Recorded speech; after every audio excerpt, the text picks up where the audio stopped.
keep it alive through these lines I write. I keep it live cause I thrive. I might just blow your mind tonight. I'm so hyped, but it's no hype. From this height, it's direct hits on sight.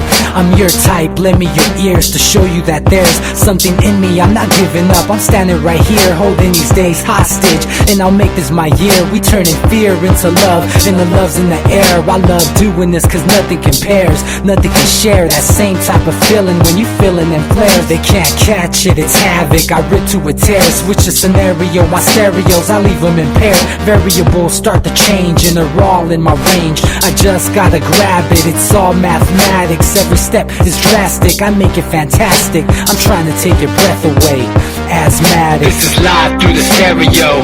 Go and let it blow, blow through the stereo. I'ma let them know through the stereo. Yo, here we go through the stereo, stereo. This is live through the stereo. Go and let it blow, blow through the stereo. I'ma let them know through the stereo. Yo, here we go through the stereo, stereo. Yeah, just nod your head with it, so explicit and vivid. Every image is intricate, intimate. I put my all into it, no scrimmage and no rules. I'm a pro tool, hear my heartbeat, beat into the vocals. I'm so loco, lost my mind, oh no. It's Ponderoso, dope, so no overdose, cause it's dope, yo. Man, this is house grown, mixed with some milestones. So I let the style flow down like the Dow Jones, bringing it with some foul tones, letting the crowd know we getting loud, so it's eardrum rudiments. Yeah, we bring it rude again. Move, little hooligan. Music for tuning in, full time to the 10. I'm on my clock like I told you. I'm doing this for dreams we pursuing. Hey everybody, welcome back to the Anti-Media Radio. Once again with your host Nick Burnaby here on UCY.TV. Thank you guys for tuning in and joining us here this fresh into this new year. I'm also joined with my co-host Stevie Schwartz. How you doing tonight, man? I'm staying indoors. It's like -10, but other than that, I'm pretty good. Wow, man. That's pretty cold. I can't even imagine that kind of weather, actually. It's like, it's actually pretty warm right now in San Diego. It's about 60 degrees, 65 degrees. I don't know. It's unusually warm, actually. But, yeah, man, we've gone through this new year. We had missed a few shows here and there, unfortunately, because people had to do some traveling, family time, and all that stuff. But we were able to ring in the new year here on the Anti-Media Radio last Wednesday, and that was pretty interesting. And it was midnight at the end of the show, so hopefully everybody had a good New Year and arrived alive and all that other stuff. didn't get too drunk and get a DUI, because then you're in the hole to the government. Anyway, there's a bunch of stuff to go over today, and stuff from this last week. But one of the things that stood out to me is how this whole Sony hack was this huge media sensation, up before New Year's and stuff like that.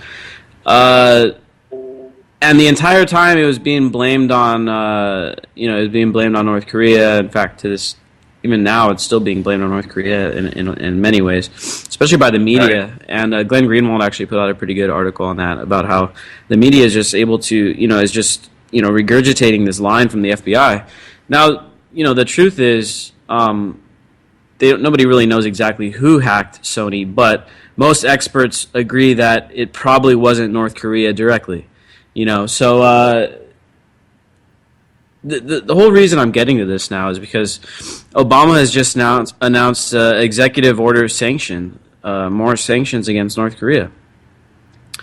And so effectively this hacking, given the fact that it probably wasn't done by North Korea, yet at the same time Obama's already putting sanctions on these guys without even having a full-on investigation done yet, it basically amounts to a false flag, right?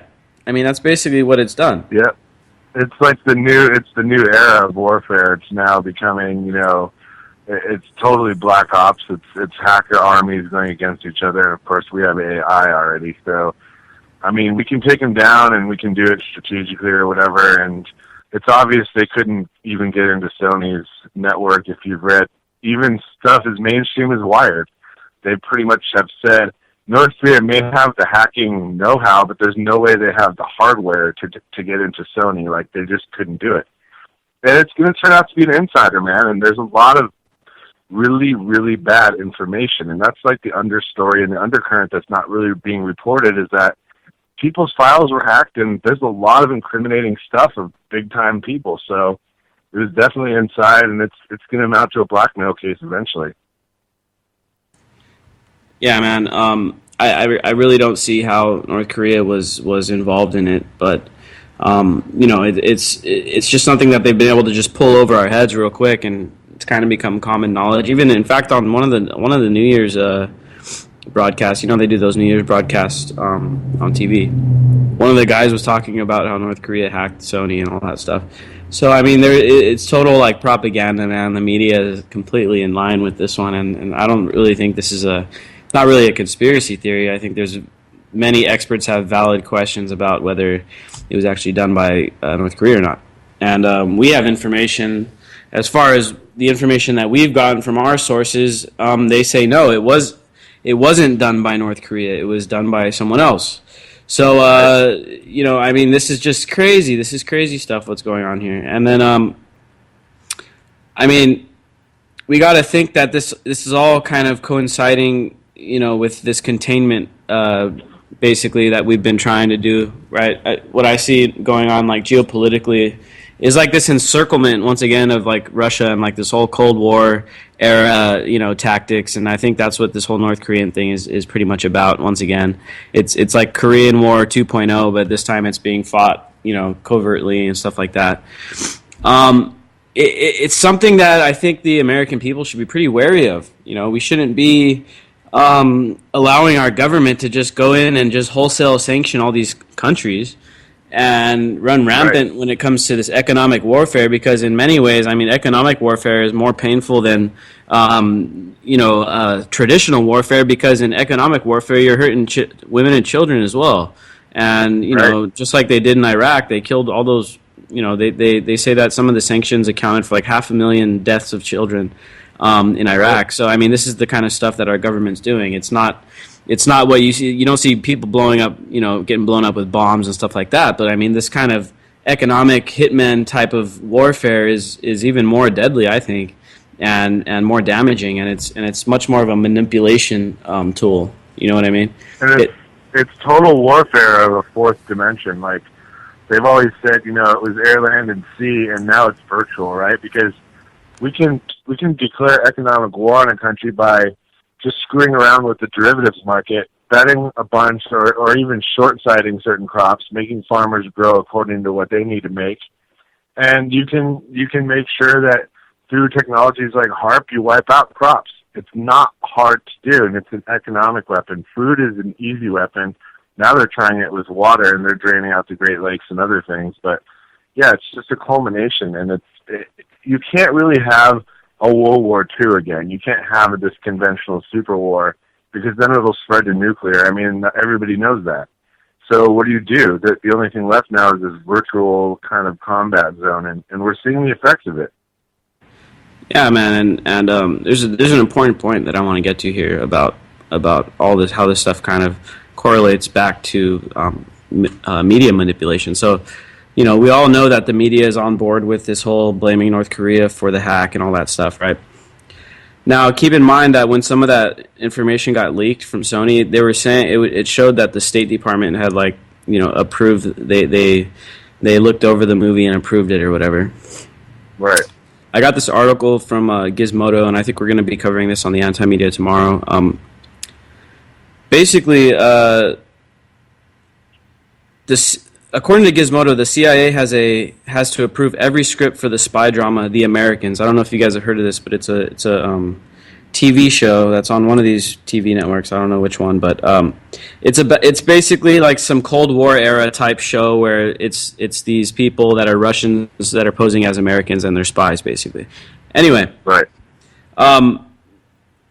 The Americans was created by Joe Weisberg, a former CIA agent, and since he knows all kinds of stuff that the CIA would like to keep secret, they've reserved the right to censor anything they don't like on the show.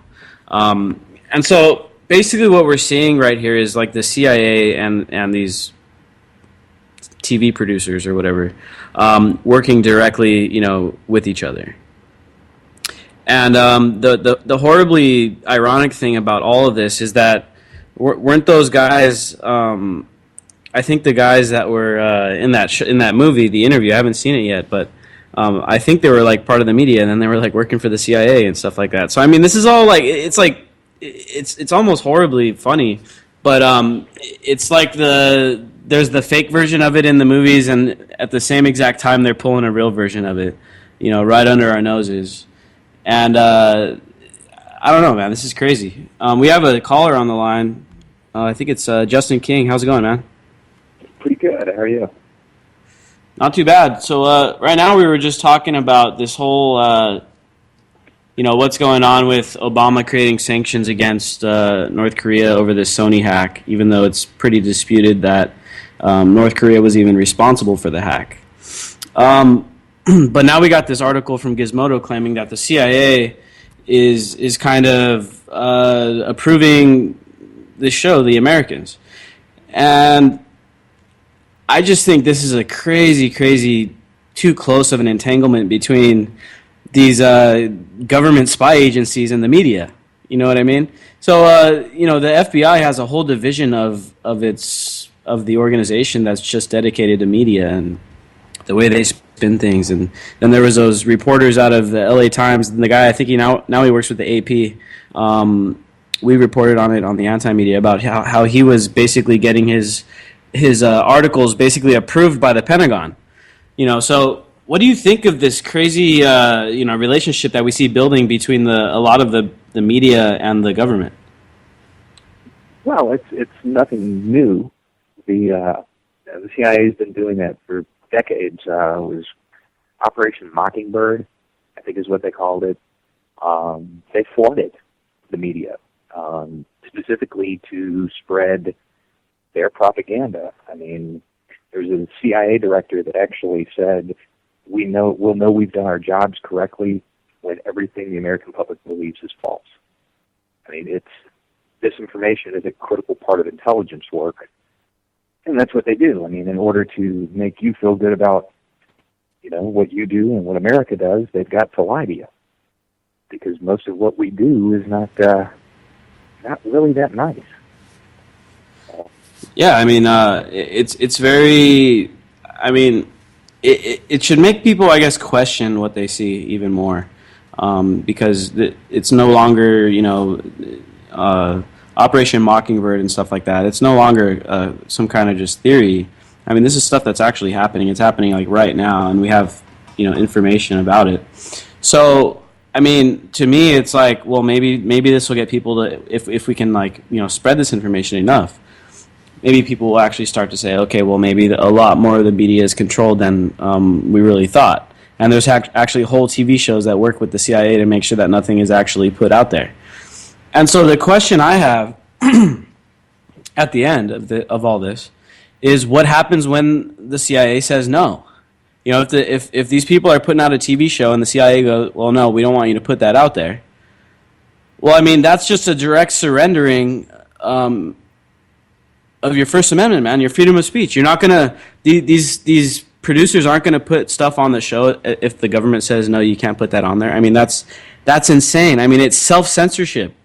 And then what's the big hullabaloo about the whole North Korea hacking an entertainment company then? Why is there this completely hypocritical double standard like always? Yeah, I mean, the craziest part of the whole thing here is that, like, these guys are like, it's like a typical bully where they've been hacking like everybody in the whole world with the NSA basically, and like all the citizens of the U.S., right? And then one foreign actor is blamed for hacking one company, and then it's like, oh my God, I can't believe this is happening. They're hacking Sony. So yeah, you're right. I mean, it's completely hypocritical, man, and it's just like it kind of goes to what John Vibes' book Alchemy of a Timeless Resistance was talking about. How they basically spin this stuff so much that everybody gets caught up talking about this tiny bit of information. Meanwhile, they basically pull the wool over our eyes more or less on a bunch of big things, um, and then it's just that's it. It just goes over like that. And I think that's one of the things that we need to be combating against, right? Is these ideas that are just pulled over people's eyes, and all the big things are never debated, and all these little tiny problems that are many times just manufactured by the media. They let the whole debate get run and exhausted on these little items that are actually pretty much irrelevant to the debate, and then the things that are actually really important get kind of swept under the rug, and they just, oh, okay, the NDAA, indefinite detention, okay, yeah, whatever, we just let that slide. Meanwhile, we're going to talk about Duck Dynasty and all this crap, and that's exactly what happened last year when they did the NDAA. So, I mean, it's just, I think the more we see these revelations about the CIA and the media and the influence the government has over the media and the incestuous relationship between the corporate media and the government. I mean, there's like a bunch of people who have like, people in the media have like husbands or family members that work for the Obama administration and work for Congress and stuff like that. I mean, it's crazy. And there are a whole lot of people in the media that used to work for intelligence agencies. Intelligence gathering and journalism kind of fit hand in hand. It's basically the same job. You just hope that they actually broke ties when they left, and I don't believe that a lot of them did. As far as North Korea, even if this doesn't work and we don't get the sanctions, be ready for another country. Because with the wars winding down, ISIS is a hard sell. The U.S., we have to find a new bad guy. We've got to find a new boogeyman. We've got to find somebody to scare the American people with.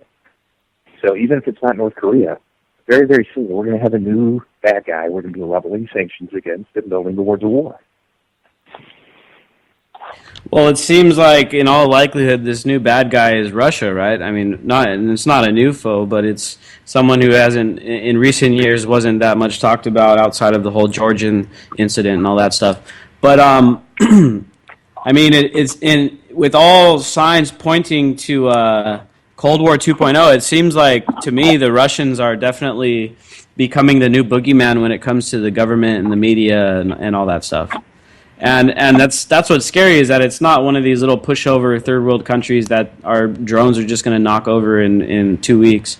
I mean, this is a country that is pretty technically advanced and has a lot of resources, and I don't think it's a conflict that the American people in general probably do not want to get into, man. But unfortunately, our politicians and the media are pushing us in this direction of Cold War 2.0, Russia and maybe China and stuff like that. I think it's a very unhealthy direction, and I mean, I don't know what these guys are thinking. I mean, they're in so much debt.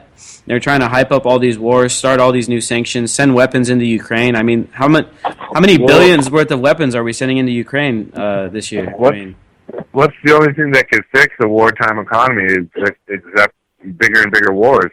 We haven't had a big war in a long time, and now we're going broke. Yeah, man. I mean, it's true. And the thing about Russia is that Russia is a self-sustaining entity. We can place sanctions on Russia, and you know what? It's not going to matter. We did it. We placed sanctions on them. And we said we weren't going to allow imports of arms to their country, which doesn't matter for the Russians. They're an arms exporter. I mean, it does not impact them. There isn't much that Russia needs that Russia can't produce. So our sanctions, we're not talking about a country in the desert whose only resource is oil. We're talking about a country that has as great, if not greater, natural resources than we do.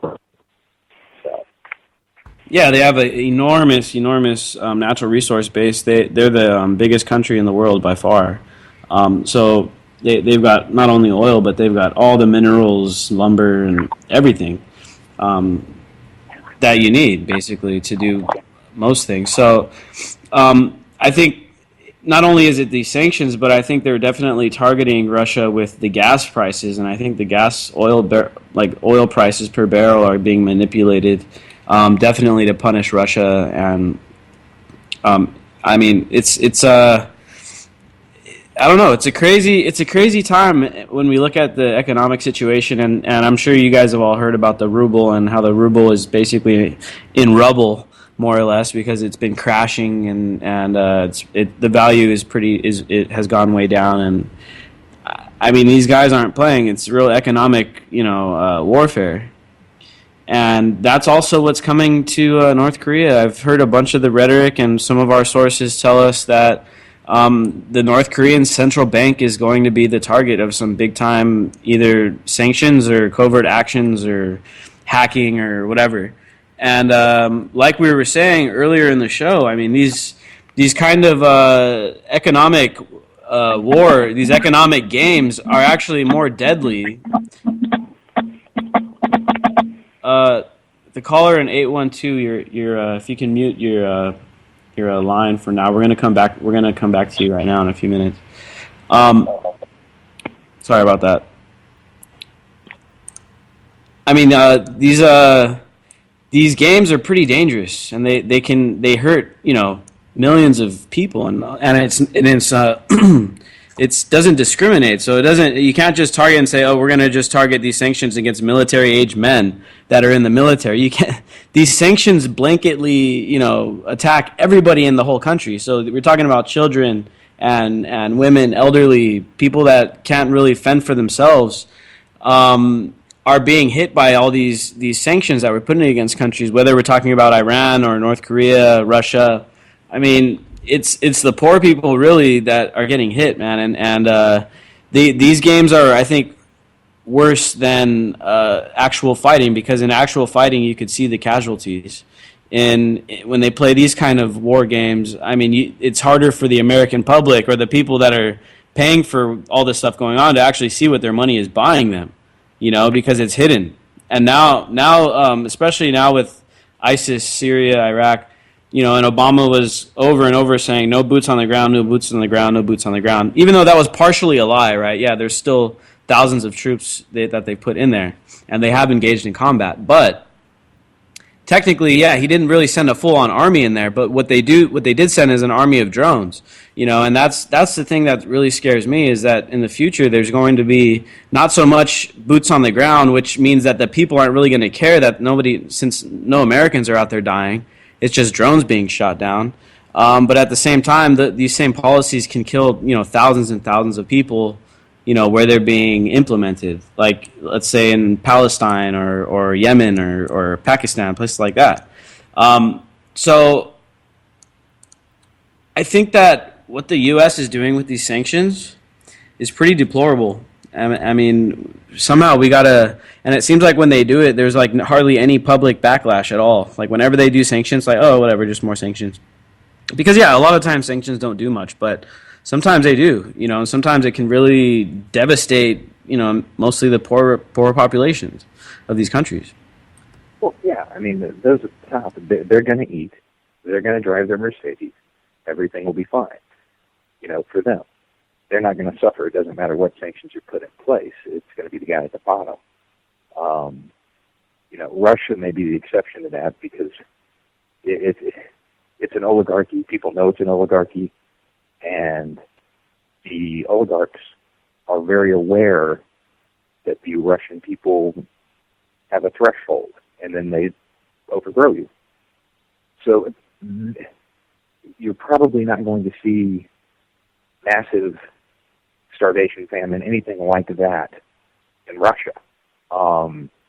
Just simply because, Gazprom will dump whatever it has to and pump and flood the world market with oil.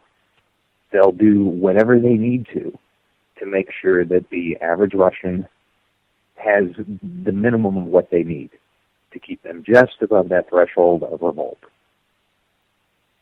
Yeah, and the Russians have a history of revolution. In the early 1900s, was their last one, and then I don't know if you can call it when the USSR fell. I don't know if that was really a revolution or not, but because I think a lot of that same power structure basically remained in place.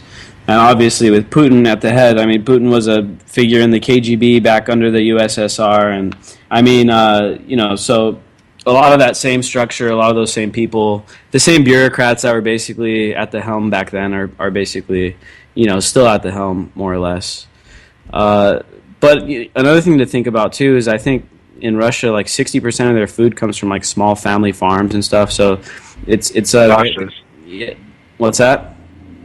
Yeah, it's like 70% of all the people that don't live in major cities, and really Moscow is the only huge city. They all have dachas, like those. They have like small farms 5 or 10 miles away. Yeah, and so that really kind of decentralizes their food. So like it'd be pretty much. I mean, if we did food sanctions against Russia, it wouldn't really have that much of an effect. Well, they already sanctioned us by banning GMOs. We haven't shipped food to them in many months. Yeah, they're actually banning our imports from coming into Russia. So yeah, I think they're pretty food independent. So it's tough to hit them that way. And as Justin was saying, I mean these guys are tough. I mean they survived 2 world wars and all that stuff right at their borders. So I mean it's a very different mindset over there. They're very brutal with each other.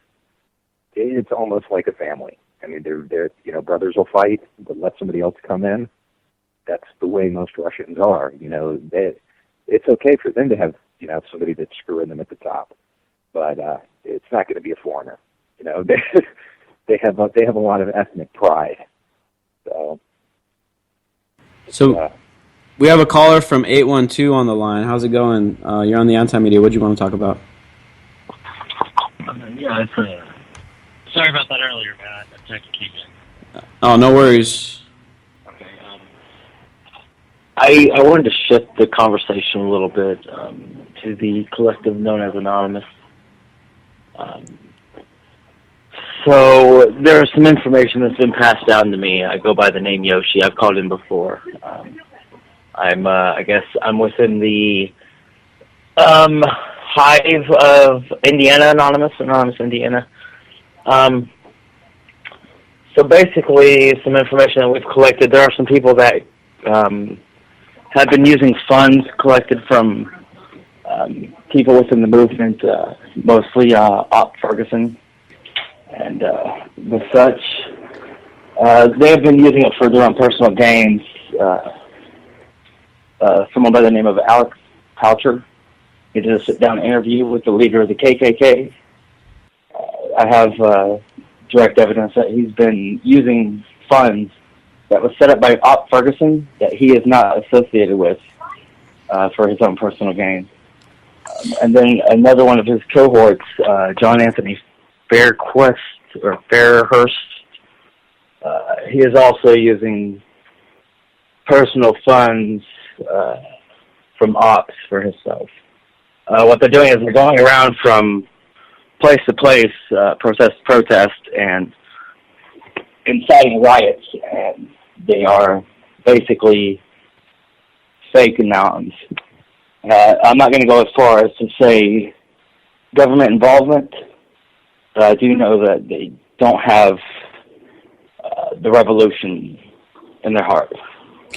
Yeah, man. We have to always be careful in this movement. With one of the big problems is just even just centralizing resources too much with people that aren't really known or trusted can cause a bunch of people pitching money because they think it's going to something good, and then you put too few people in charge of it, and then they can just rob it for what it's worth. So that's something that we need to safeguard against. I think when people are talking about financing and crowdfunding movements and getting funds to do things for infrastructure, whatever it is that they're using funds for, I think we need to keep in mind that people are corruptible, and whether they're just being greedy or if someone's just been co-opted or whatever, people are definitely corruptible. So we gotta make sure to. And it's just the same thing with government. Basically, you can't put too few people in charge of too many things or too many people, because then it'll be easily corruptible. So things have to remain kind of decentralized, and I think it's kind of better to just crowdfund directly for like a direct cost or something like that, so that it's not just like a slush fund sitting around for someone to get itchy finger with. You know what I mean? But yeah, it's important to if people do things that kind of hurt the movement or take from the movement. It's important to really, I guess you could just say, call it out, right? Yeah, exactly. Like I said, there's information that's constantly being funneled in through different hives. And so basically, I guess while I'm on the air, I just like to say that one legit way to reach out through OpSafe Winter as well as Op Ferguson would be directly through the Twitter for Op Ferguson. Which the Alex Falkbright mentioned had said, Instead of going through the Ferguson, I'm the one behind it, so just give directly to this fund. Well, he's not the one behind it. So go straight to the Op Ferguson if you wish to donate, because that's more of a collective. As you say, there are individuals behind it, and they're crossable, but so far they seem pretty legit. Yeah, man, exactly. Cool, man. So this kind of transitioned us into what Justin was really calling in about tonight, and we have an article coming out tomorrow on the Anti-Media that Justin wrote about basically how agent provocateurs and undercover cops kind of how they infiltrate movements and what it is that we should do about that. So, Justin, what can we maybe reflect on what our caller was talking about, and then how it relates back to what we're putting out tomorrow on the Anti-Media? Well, I actually know one of the two names that he mentioned. If you're still listening, I'd be very interested to see what you've got. It would surprise me. I mean, nothing's impossible, but it would definitely surprise me. But getting back to the law enforcement side of it, there's an incident in California where some undercover cops were spotted, they were made, and the reaction of the crowd was to call them out as cops. We're entering a stage in the movement where we have to start playing by their rules. And when you're dealing with intelligence operations, if you find a spy, the last thing that you do is let anybody know that you know. What you want to do is actually not call them out, photograph them, talk to them, make them chase their tails. Give them, tell them about, Billy Smith that, lives off the grid. He hangs out in this area. There is no Billy Smith. But you said he lives off the grid and he's really paranoid. So when they go looking for him and they can't find him, you're exploiting their confirmation bias. So they think that they're onto something. They're onto a leader. And they're going to spend lots of resources going after this. More importantly, if you burn a cop that has successfully infiltrated a movement, they're just going to send somebody else. If you already know this guy is, keep him in the dark, feed him a bunch of crap. Don't let him know anything. Don't let him jeopardize anybody. But allow him to remain at least loosely affiliated. Because if you get rid of him, they'll send somebody new and you may not catch that person. So our gut reaction is cop. Get him out of here. We're at the stage now where we're going to have to start dealing with domestic intelligence operations. And we've got to be smarter than that. We have to step up our intelligence game as a movement. And part of that is counterintelligence. And that's catching the people that are trying to spy on you. And when you catch them, you exploit them. You don't just make them run away. Now, in the case of agent provocateurs that are there to cause trouble, record. Sit there, talk to them. Get them to admit to being there to commit a felony. And then send it to the press. cops are allowed to do a lot of stuff that's dirty and a lot of stuff that's crooked. What you want to do is you want to find that line where they step from breaking windows into throwing a Molotov cocktail. The second they encourage you to do that, or they say that they're going to do that, they've crossed that line. It's illegal, and you need to go after them. And the media will do it for you. So we have a few callers on the line, and I just wanted to ask you a question real quick about, how do you go about distinguishing between a agent provocateur that's basically a cop, and between someone that is just using aggressive tactics that's a legitimate protester? Typically, somebody that's using aggressive tactics is known for using aggressive tactics. You don't have a lot of people that just show up, and it's something that builds. The anger builds, and then they start, using some less than passive means. People are going to know those guys, because they remember, oh yeah, he was at this protest. Yeah, I got locked up with this guy. Yeah, when you run across a guy that is running his mouth, no fear of the police, and nobody knows him,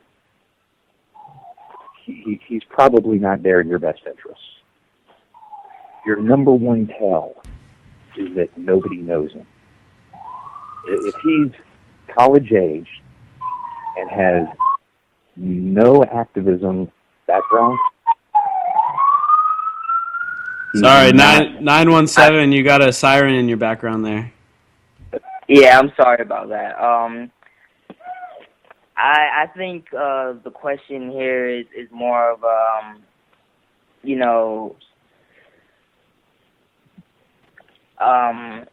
how cops see crowds of people as a threat. I'm sorry, or how more how we as a people, like, wow, I'm nervous right now. Sorry about that. The cops are basically created to control crowds, and that's kind of what all of this stuff comes back to, is that these cops are always trying to co-opt and crash these protests in on themselves, and many times they're successful, many times they're not. I think one of the case points that we have here is this recent one that happened in Oakland, where this cop was basically outed by the protesters, and then he pulls a gun out and like grabs his buddy and like drags him out or whatever. I mean, it's pretty scary to think about this whole thing if you step back a little bit. By the fact that it's just your government trying to shut down your protests, your First Amendment rights. I mean, the government is actively in there trying to destroy these organizations from the inside and from the outside, and then from the media.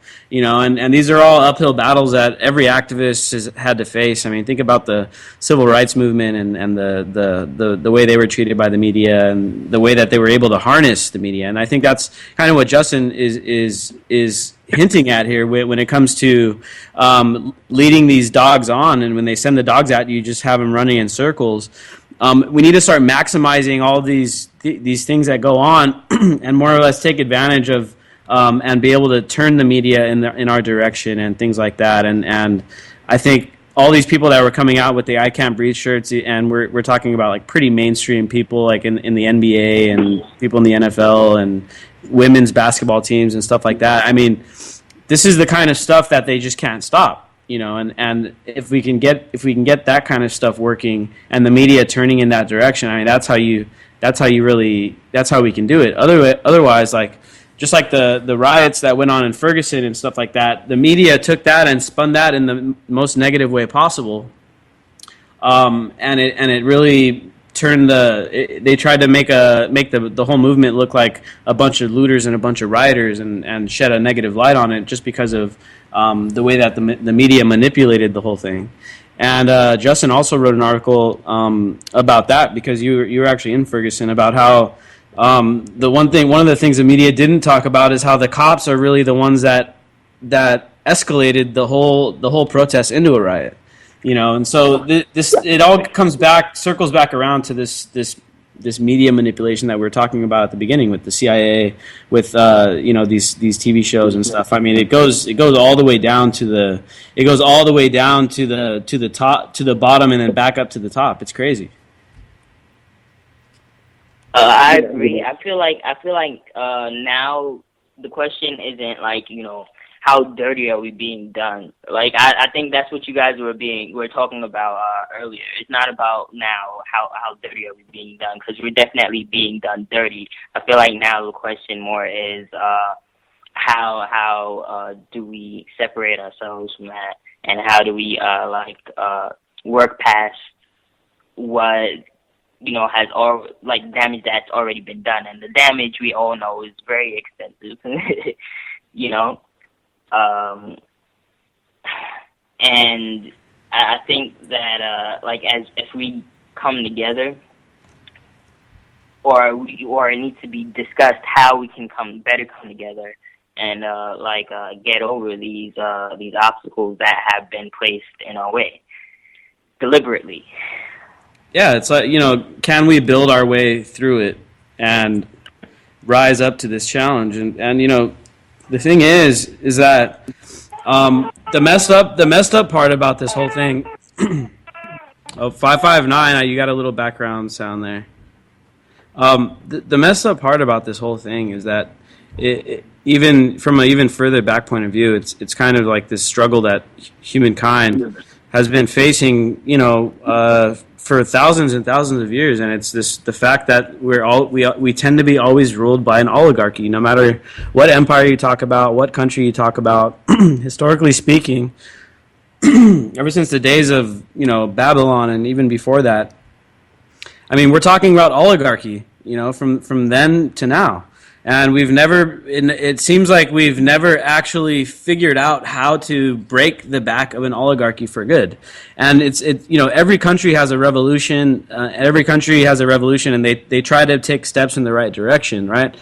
But in the end, it seems like it always devolves back to this, very corrupt oligarchy type of situation. And Mexico is, a great example. The U.S. is a great example. We've had recent revolutions, here and in Mexico, where the government now is just as horrible as the one that they fought against, if not worse.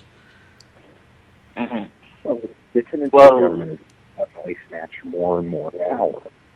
As the most radical revolutionary becomes a conservative the day after the rebellion, and as the government tries to grow and grow more, the people have to realize that all of this stuff that the government's giving them, they're paying for it. They're bribing them with their own money. Decentralization, as much as humanly possible, is the only solution to stepping on an oligarch, to really getting rid of it. And the problem is that requires a lot of self-reliance and a lot of personal responsibility. And we're, as a people, we're pretty lazy. That's hard, and not a lot of people want to face that just yet. Yeah, man, I agree with you. I think one place where we are making a lot of progress, and where it really is going to lay the groundwork for a more decentralized system to come about, is the energy sector, man. The solar energy, and all these new innovative energy ideas that people are using, and solar is becoming pretty cheap. It's almost as cheap as using natural gas now.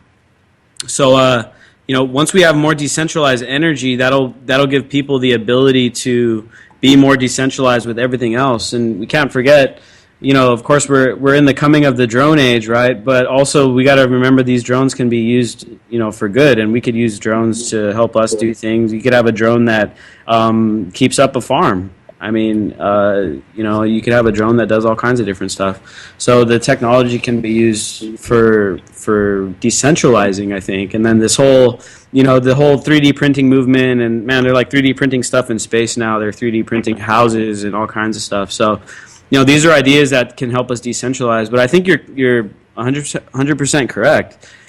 The problems arise when you have this centralization of power and resources, and one topic that people don't like to touch on that much is this corporate centralization too, and with all these huge corporations, because in reality these corporations are just more or less extensions of the government or backbone of the government, and so I mean the economy has to be much more decentralized too. Right now we have like 1% of the people own a crazy amount of the wealth. So we have to decentralize every single thing, whether it's resources, economy, government, all, defense, all that stuff needs to be decentralized so that it doesn't get, so that you don't have this crazy powerful general that can just take control, or this dictator that can just seize power. Everything needs to be kept kind of, decentralized in a way, not fighting, not competing against each other per se, but like, just in a way where not too much power or resources can get, aggregated in too few of hands. We have a caller on from 559. Sorry, you've been on the line for a little while. What do you want to talk about? All right, I don't know if 559 can hear me there. So we're gonna move on to this next news story that we have here, and it kind of relates back to this whole police state, and that's, I guess, in 2014 that was the overwhelming theme, is that we just had this crazy amount of people getting killed by cops, and the numbers were like something like 1,000 people, over 1,000 people killed by police in 2014. I mean, these are just crazy numbers, right? So now apparently in Oklahoma they're trying to make it illegal to wear possibly wearing a hoodie sweatshirt. And it can be a $500 fine. I mean, this is crazy. Like, they couldn't have picked a worse time to implement some kind of law like this. And fortunately, there's a huge backlash. So to me, seeing this backlash coming off of this fine, it's kind of like that. It's kind of like that one county, I think, in Florida that banned people from sagging their pants, and then they had to overturn that ruling because there was such a backlash. So. There's probably going to be people that are just out of their minds that would be cheering this law on. There's probably people in Oklahoma that are like, hell yeah, they shouldn't be wearing hoodies, But I mean, anybody in their right mind would say, okay, this is an absolute ridiculous overstep. They're trying to literally become the fashion police. And how long is it going to be until a kid literally gets shot just for wearing a hoodie? I mean, this is just this crazy. Yeah, I mean, it's already happening. So, I mean, this is just like, it's like, well, instead of having cops not shoot people in hoodies, let's just ban hoodies. That'll fix the problem. I mean, this is crazy. The problem about the cops is that how do you manage or how do you manage people who apply the law so much that they think that they're above it? Like, that's what cops do. They enforce the law, so they think that, a lot of the times, unfortunately, a lot of cops think that they're above it, Once they've enforced it so much, they think they can just do anything they want. Like, how do you, there's rules in place in the police department.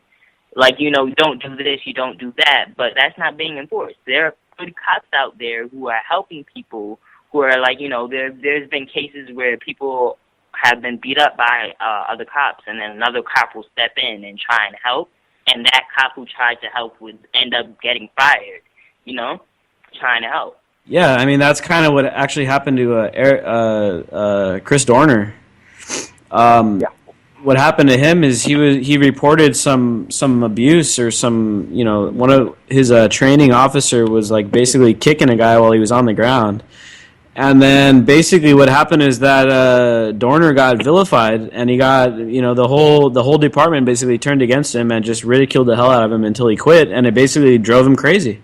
It drove him off the deep end, and that's what Dorner did. That's why he did it. He went crazy because he tried to do the right thing, and they just ridiculed the hell out of him until he lost it. And that's what these guys do. It's literally like a playground. It's like the playground bully, and the government acts like the bully, man. It's crazy. It's crazy what these guys do, and it's the thin blue line, man. It's so true. And these guys take huge steps to protect their own. And then, like the case with these prosecutors, aren't the prosecutors working for they're working for the government, right? And so most times the prosecutors are working with the cops, and the cops are witnesses with the prosecutor and all that stuff.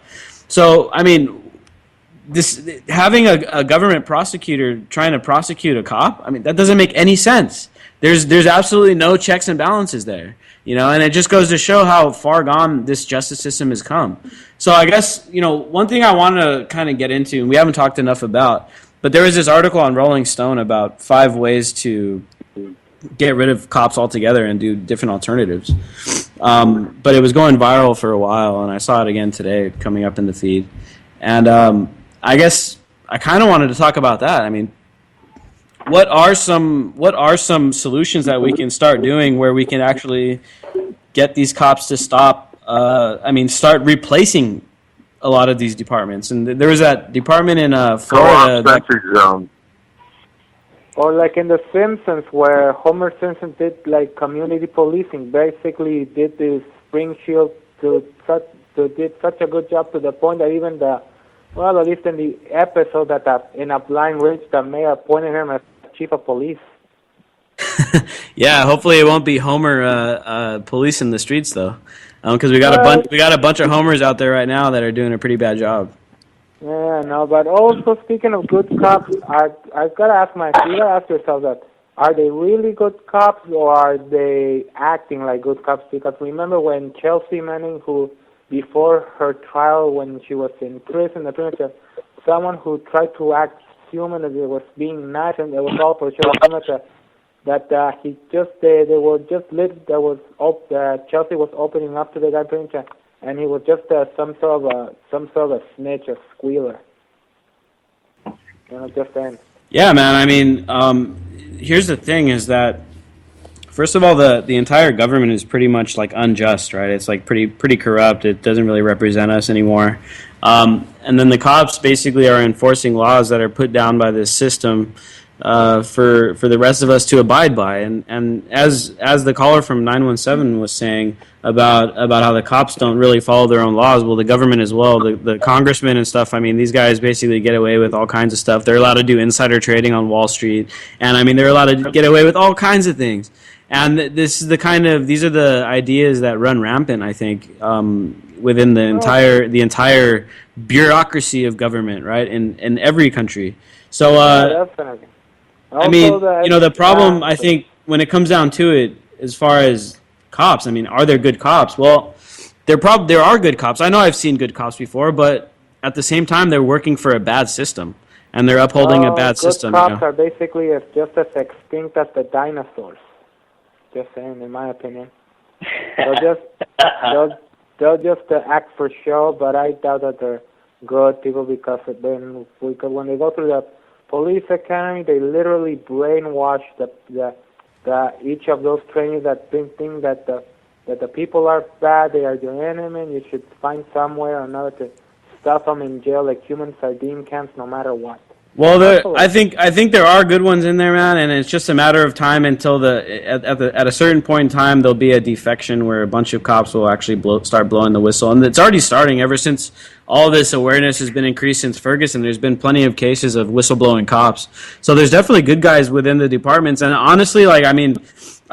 It's the organization that makes a lot of these guys act horribly. I mean, outside of being within this blue line, they're probably decent people. But when they get in the job and they put on the uniform and they put on that badge, I mean, it's like a whole different world, basically. And they're protected. They're protected by the justice system. They're protected by all the entire system basically protects them. And they're allowed to get away with whatever they want because they are the enforcer. They are the guys that do the stuff that the corporations tell the government to do. I mean, they're basically corporate agents at this point. And so I think a lot of these guys, like that one guy, Captain Ray Lewis, we talk about him all the time. He was a former Philadelphia police captain, and he comes out and he talks about a lot of these injustices that are going on with the police state, the drug war, mass incarceration, all this stuff. This is a guy that has flipped and come to the other side. So, it's definitely possible, and it's great to have guys from the inside come over and join the side for, the side of justice and the side of common sense. But it takes a lot for that to happen. We see this cop. I forget where he's from, but he took a picture with the sign that basically was calling for like the end of racism within police departments. And this is a cop. He was in uniform holding this protest sign, and he got like this crazy backlash online and social media. Like a bunch of people were like, "Oh, you're a traitor," and this, that, and the other thing.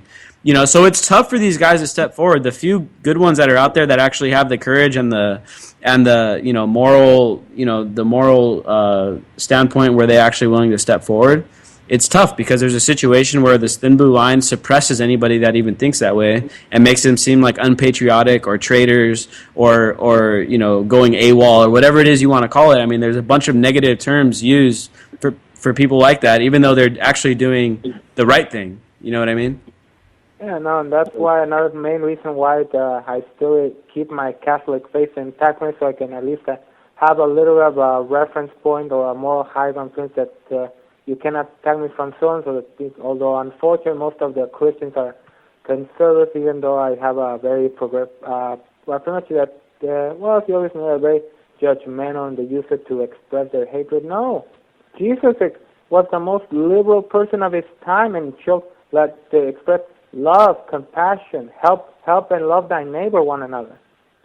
Yeah, exactly. So I mean, what can we do? Like, I want to see if anybody listening on the line right now has any ideas for what can we do to start getting rid of cops, because the cops have become the face of the state. They're the enforcer of the corporation. What can we do? What new ideas can we use to get rid of them altogether? Well, if you have this, I only recommend if you have a smartphone. In case, and I'm also going to try to share with the little time that I got to print with a little bit of a background story of how the government is trying to, in a pathetic attempt to try to make me into a racist, but nevertheless, before I go into that, pretty much, if you have a smartphone, pretty much in case a cop is either giving you a hard time, intimidating you, etc., just do vigilante justice. Record them and upload it on YouTube, and it'll explode like wildfire. And a few of them that pretty much have been exposed like the racist pigs that they are. They've been slowly and steady been terminated. Yeah, I mean that's one way of deterrent, and I think what these protests have done, in a large part, whether we talk about Ferguson, New York, L.A., Oakland, Berkeley, all these protests, what they've done, really, to me. As far as what I can see, is that it's a deterrent to these cops because they know, okay, well, next time I kill a guy, I better really think twice and make sure that he's actually pointing a gun, because if not, then they're going to burn the damn city to the ground and it's going to be all my fault. And so I think this is a mindset that's going to be creeping into the minds of these guys. Maybe not in the NYPD, because obviously the NYPD is I mean the NYPD, man, they're like a little standing army of their own, and I really would. I mean, it's a really scary thought to actually have those guys angered, because they can do. Look at the Bible. I mean, look at the destruction that they already do, and if they really decided to go rogue, I mean, that would be pretty ugly. But I wish they would go rogue, because trust me, there are a lot of people that are more than eager to do more than just punch them in the face. Can I just say that I think that to answer your question, the main problem with cops is that there's a disconnect, a huge disconnect with the police department and the people, especially like in neighborhood. I feel like to answer your question, what we could do to possibly like replace the police department would probably be like to make